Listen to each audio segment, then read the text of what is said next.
Hey everyone, welcome to Think in English, the podcast where we help you train your brain to think in English, not just translate in your head. I'm John. And I'm Jenny. If you've ever found yourself translating every word from your native language before speaking English, you're in the right place. Today's episode is all about rewiring your brain so English becomes your first language in terms of thinking. That mental switch can feel slow and awkward at first, but with simple daily habits, you'll be surprised how quickly your thoughts start flowing in English. By the end of our chat, you'll have ready-to-use techniques like labeling objects around you, narrating your own day, and simple speaking exercises. It works, and it's fun. So grab a notebook or hit record on your phone because you're about to train your brain in ways that'll change the game for your English fluency. Let's dive in. Introduction. Picture this. You wake up, the first thing you do, grab your phone, check notifications. But wait, what if that moment you internally say to yourself in English?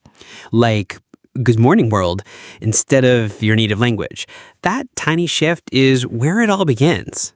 Dialogue, why thinking in English matters.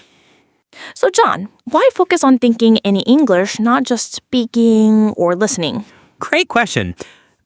Most learners rely on translation. When they see a word in English, they mentally translate into their language, think, then translate back to reply. That's slow, it's exhausting, and it's a major barrier to fluency. Exactly. When you think in English, your brain doesn't waste energy translating. Your responses become faster, more natural, and even more creative. It reshapes your mind. Think of it like switching your brain's operating system. You're not translating, you're living in English. Technique 1. Object labeling. Let's start with a simple yet powerful exercise, labeling objects around you. Grab Post-its and write words like door, computer, mirror. Stick them on items in your home. Every time you use or see them, your brain sees the English word directly. No translation needed. You're literally retraining neural connections. Variety helps. Change the labels weekly. After a month, you might find you automatically think door instead of porta, forte, or whatever your native word is. Technique 2. Inner monologue practice. Next up, your inner monologue, your silent speaking voice. Start narrating your actions. Say to yourself, I'm opening the fridge, I'm making coffee, time to brush my teeth. You don't need to say it out loud, just think in English. Doing this even 10 minutes a day primes your mind to shift into English thinking mode. Soon, you'll catch yourself doing it naturally during drives, chores, or walks. Technique 3. Switch phone settings to English. Another easy adjustment, switch your phone at the social media settings to English. You're already reading text, scrolling feeds, so why not do it in English? It's immersive without new content. Every time you check Instagram or your clock, you reinforce English vocabulary. Things like settings, messages, notifications become seamless parts of your daily mental flow. Part 2. Practicing with solo exercises. Technique 4. Daily narration. Speak to yourself. First up, narration. Speaking out loud to yourself as you go about your day. Narrate out loud. Now I'm chopping vegetables. Now I'm stirring the sauce. At first, it'll feel a bit awkward, maybe even funny, but that's a good thing. It's like having an internal radio show. Your brain's shifting from translator to commentator in English. Try doing vegetarian, cooking, cleaning, or even creating simple music playlists. And bonus, some days record a short voice note. When you listen back, you'll hear your progress, your pronunciation, word choice, and confidence improving over time. Technique 5. Shadowing video and podcast speakers. Okay, next, let's take it up another level. Shadowing. Pick short English videos or podcasts, ideally ones you already enjoy and understand. Listen and speak along with the speaker, trying to match rhythm, intonation, and tone. You don't need perfection. The goal is to sync your voice with a native speaker's to train your ear-mouth-brain connection. Example, take a 30-second clip from a favorite TED Talk or YouTube channel. Play sentence by sentence and repeat immediately. Over time, you internalize natural pacing and phrasing. Soon, you'll even hear that same rhythm in your head, signifying your brain operating in English. Technique 7. Create a daily English moment. Okay, next, a scheduled English moment. This is a 5 to 10 minute slot in your day reserved just for English practice. It can be the first thing in the morning or right before bed, whatever works for you. Set a timer. Decide whether you'll narrate your day, shadow someone, read aloud, or free talk about any random topic. Maybe even record yourself. And here's a twist. Treat it like a mini podcast. Hello, this is your name with your daily English moment. Today I'm talking about it adds structure and it makes it feel real and purposeful. Technique 7. Cello camera or mirror practice. You can also talk to a mirror or camera. Pretend you're explaining something to a friend in English. It could be talking about your favorite movie, recounting something funny that happened, describing how to cook your favorite meal. This boasts confidence and delivery. And when you play it back, it'll see where you hesitate. Repeat words or use filler like, and you can work the smooth Role-play dialogue example. Hi, Jenny. I just watched a great movie yesterday. It's a science fiction thriller full of twists. Oh, which one and what did you like about it? It's called Starlight Horizon. I loved the building tension, the cinematography, and the character development, especially the lead actor's performance. That's awesome. For listeners, try a mini dialogue like this with a friend or record yourself. One person asks, the other answers, both in English. Exactly. Even better, write a little script beforehand with target vocabulary like cinematography, plot twist, character arc, Q&A, and troubleshoot. Now, let's troubleshoot a couple common hiccups. What if someone can't think of what to say during their English moment? Bring a prompt sheet. Keep a list of topics or questions handy, like what did I eat today and why did I choose it? What am I looking forward to tomorrow? Describe a challenge you faced and how you overcame it. Another problem, I feel nervous speaking out loud. Solution? Start whispering or speaking quietly. The brain still activates speech networks, but with less anxiety. Gradually increase volume as confidence grows. Part 2. Consistency, mindset, and habits. Keeping your English brain on track. So we've built your solo and social English habits. Now let's talk about making it stick. Thinking in English is a marathon, not a sprint. That means nurturing the right mindset and consistency. Yes, without daily habits and motivation, even great routines fizzle out. Now we'll explore journaling, goal setting, community, and mindset shifts so you stay on track long term. Technique 12.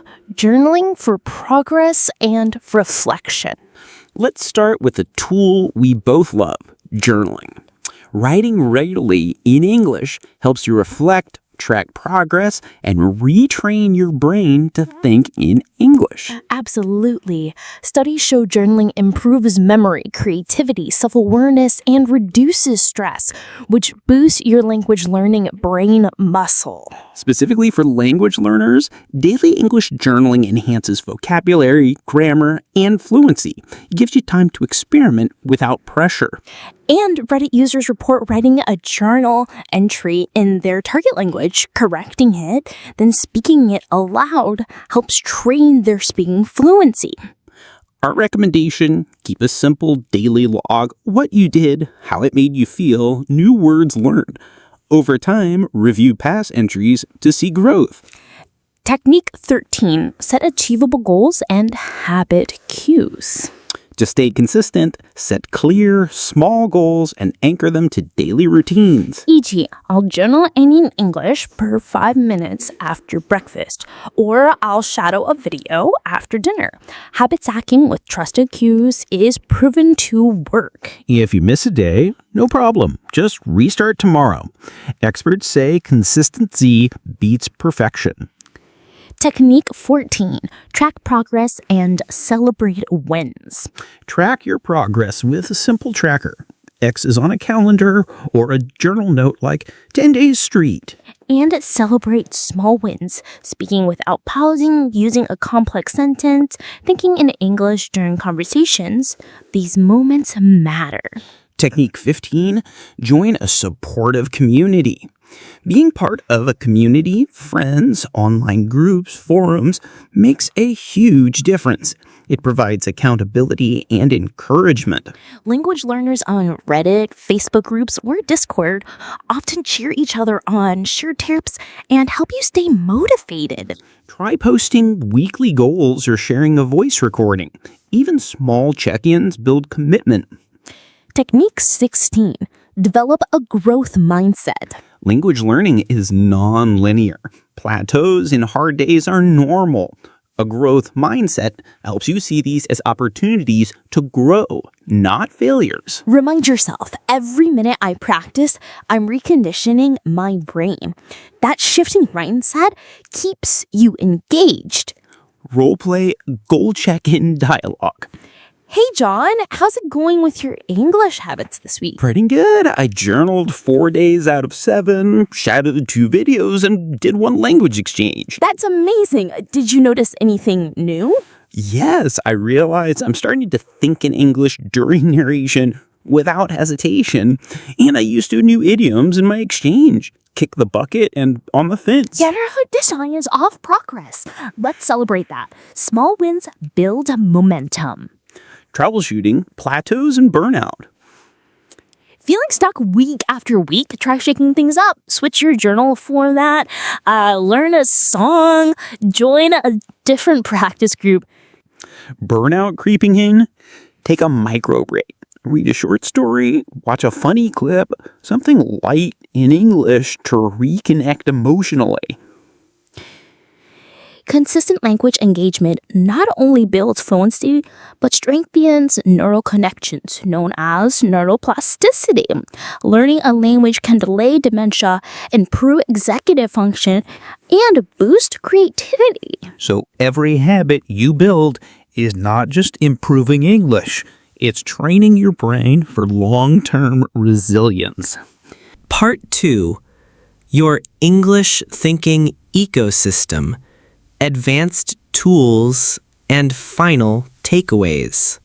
So, friends, we've covered solo drills, social examples, mindset, and habits.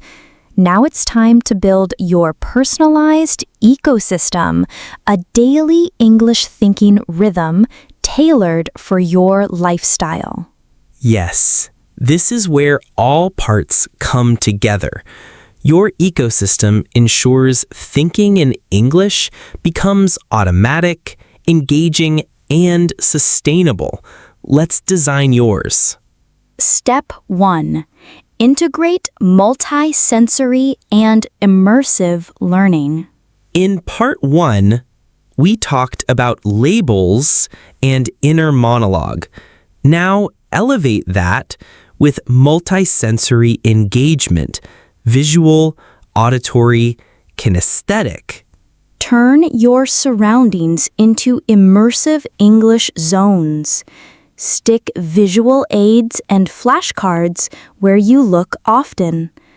Listen to English background music or podcasts during chores. Use AR apps or keyword visualizations to connect words with context. These enriched experiences engage more brain areas and strengthen recall. Step 2. Self-regulated learning and inquiry techniques. Advanced learners use metacognitive and inquiry-based techniques to deepen learning. Try this.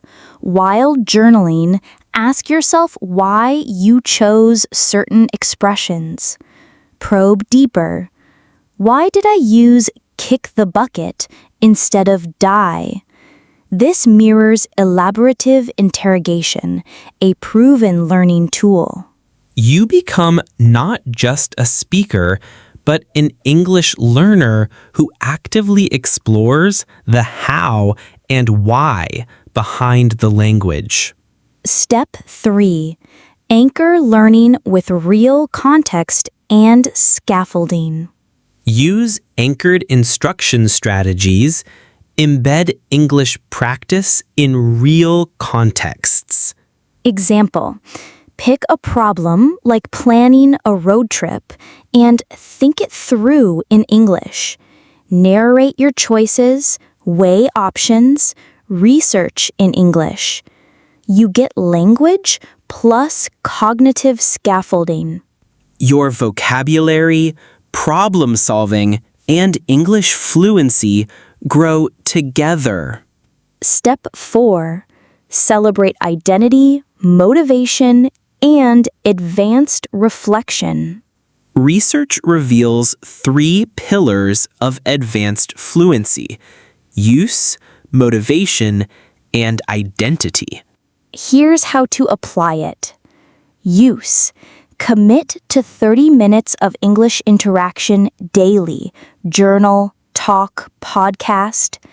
Motivation. Tie your practice to personal goals, career, travel, creativity.